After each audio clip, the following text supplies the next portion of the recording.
Very good morning every students. मैं Mincat PC का CEO and founder. Mincat PC institute सिर्फ O level institute और BCA BTech का placement institute है। आज हम आप सभी ओ लेवल स्टूडेंट को आपके M3R5 पाइथन प्रोग्रामिंग प्रैक्टिकल के लिए सबसे इम्पोर्टेंट क्वेश्चन एक्सप्लेन करने जा रहा हूँ। प्रोग्राम फॉर आर्मस्ट्रांग नंबर, ध्यान से सुनिएगा। Program for Armstrong number. Armstrong number सबसे पहले क्या होता है वो देखते हैं। ऐसा नंबर जिसके हर डिजिट का सम करने पे, जैसे 123 है, 1 के क्यूब का स्क्वायर प्लस 2 के क्यूब का स्क्वायर प्लस 3 के क्यूब का स्क्वायर करने पर अगर वही सेम नंबर आ जाए तो ऐसा नंबर क्या होता है? आर्मस्ट्रांग नंबर होता है। ठीक है, सभी डिजिट का क्यूब करो और उसे सम कर दो, सेम वही नंबर मिले तो इसे कहते हैं आर्मस्ट्रांग नंबर। तो आज हम आर्मस्ट्रांग नंबर के प्रोग्राम को एक्सप्लेन करेंगे। बहुत ही इंपॉर्टेंट है, ओ लेवल में बहुत बार पूछा जा चुका है। देखिए हमने क्या लिया, एक नम नाम का वेरिएबल ले लिया। ठीक, नम नाम के वेरिएबल में हमने कह रहा है इनपुट फंक्शन मैंने यूज किया है। इनपुट फंक्शन मीन्स होता है रन टाइम इनपुट। ठीक, रन टाइम इनपुट में हम वैल्यू आउटपुट स्क्रीन पर इंटर करते हैं। सपोज करो हमने क्या किया, ठीक, हमने क्या किया कि एक नंबर इनपुट किया 24। ठीक, 24 हमारा नंबर नम में चला गया और एक वेरिएबल है सम। सम में क्या है? सम में 0 है। ध्यान से सुनिएगा, सम में 0 है। अब हम क्या करेंगे, हमने देखो एक find sum of cube of each digit, हमने एक कमेंट पास किया है। ठीक है, और एक टेम्प नाम का हमने वेरिएबल ले लिया। टेम्प में हमने क्या डाल दिया? नम को डाल दिया। यानी नम की वैल्यू 24 है, 24 है, तो टेम्प की वैल्यू कितनी हो जाएगी? 24। यानी हम दोनों को मैच कराएंगे। अगर नम और जो वैल्यू हमारी है इक्वल हो जाती है तो आर्मस्ट्रांग है, और वरना हमारा आर्मस्ट्रांग नहीं है। तो हम इतनी लाइन तक हमने कर लिया है। अब वो लूप हम चला रहे हैं, while loop. Temp is greater than 0। Temp की वैल्यू कितनी है? 24। क्या 24 0 से बड़ा होता है? Temp is greater than 0 means 24 0 से बड़ा है। यस, कंडीशन हमारा क्या हो गया? ट्रू। तो हमारा एक डिजिट है, DIGIT, डिजिट नाम का वेरिएबल है। हमने डिजिट नाम के वेरिएबल में क्या किया है? टेम्प मॉडलो डिवाइड बाई 10 हमने कर दिया है। 24 को अगर 10 से डिवाइड करो, टेम्प की वैल्यू 24 है, 24 को टेम्प से डिवाइड करो तो जो रिमाइंडर आए वो डिजिट में चला जाए। अगर हम 24 को 10 से डिवाइड करते हैं तो हमारा रिमाइंडर क्या आता है? 4 आता है। 4 हमारा डिजिट में चला गया। डिजिट की वैल्यू कितनी हो गई? 4। उसके बाद हमने क्या किया नेक्स्ट लाइन में? सम इनटू डिजिट का क्यूब। सम इनटू डिजिट का क्यूब। सम की वैल्यू कितनी है? 0। 0 इंटू डिजिट का क्यूब। डिजिट मतलब 4। 4 का क्यूब कितना होता है? 64। 4 का क्यूब कितना होता है? 64 होता है। 64 कहाँ चला गया? 64 हमारा सम में चला गया। सम की वैल्यू कितनी हो गई? सम की वैल्यू हमारी 64 हो चुकी है। ध्यान से देखिएगा। उसके बाद हमने क्या किया? टेम्प को हमने फ्लोर डिवीजन से 10 कर लिया है। फ्लोर डिवीजन का मतलब कोशिएंट वैल्यू। 24 को 10 से डिवाइड करेंगे, रिमाइंडर 4 आएगा, कोशिएंट हमारा 2 आएगा। कोशिएंट हमारा क्या आएगा? 2।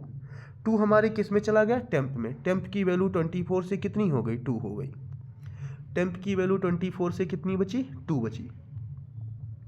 फिर ऊपर लूप में गया, लूप में फिर से हमारा कंडीशन चेक हुआ। टेम्प की वैल्यू 24 पर हमारा कंडीशन ट्रू था, अब टेम्प की वैल्यू 2 हो गई है तो 2 में हम कंडीशन लगा रहे हैं। ध्यान से सुनिएगा, कंडीशन क्या है? ग्रेटर देन का है, देख लो। ठीक है, ग्रेटर देन का कंडीशन है हमारा। तो हमें टेम्प की value is greater than 0। Temp की वैल्यू क्या है? 2 है। टेम्प की वैल्यू कितनी है? 2 है। ग्रेटर देन 0 क्या है? 2 है। तो क्या 2 0 से ग्रेटर है? 2 ग्रेटर देन 0। यस, कंडीशन हमारा ट्रू। फिर से हमारा कंडीशन ट्रू। फिर से लूप की बॉडी में आएगा। कंडीशन ट्रू होगा तो लूप की बॉडी में आता है। तो 2 ग्रेटर देन 0 लूप की बॉडी में आएगा। अब डिजिट की वैल्यू को देखिए, डिजिट की वैल्यू क्या होगी, temp modulo divide by 10। Temp की वैल्यू कितनी है 2, टेम्प की वैल्यू कितनी है 2 modulo divide by 10, remainder 0 time जाएगा, 2 0 हो जाएगा, रिमाइंडर कितना बचेगा 2, और 2 कहाँ चला जाएगा, सम में। सम की वैल्यू कितनी हो जाएगी, सॉरी डिजिट किया जाएगा, डिजिट की वैल्यू कितनी हो जाएगी, डिजिट की वैल्यू 4 से 2 हो गई। डिजिट की वैल्यू कितनी हो गई 4 से, डिजिट की वैल्यू हमारी 4 से कितनी हो गई है 2 हो गई है।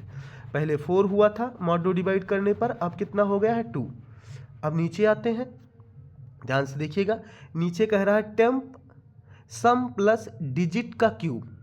डिजिट की वैल्यू कितनी है, डिजिट की वैल्यू 2 है, 2 का क्यूब, 2 का क्यूब कितना होता है, 2 का क्यूब 2 × 2 4 एंड 2 8।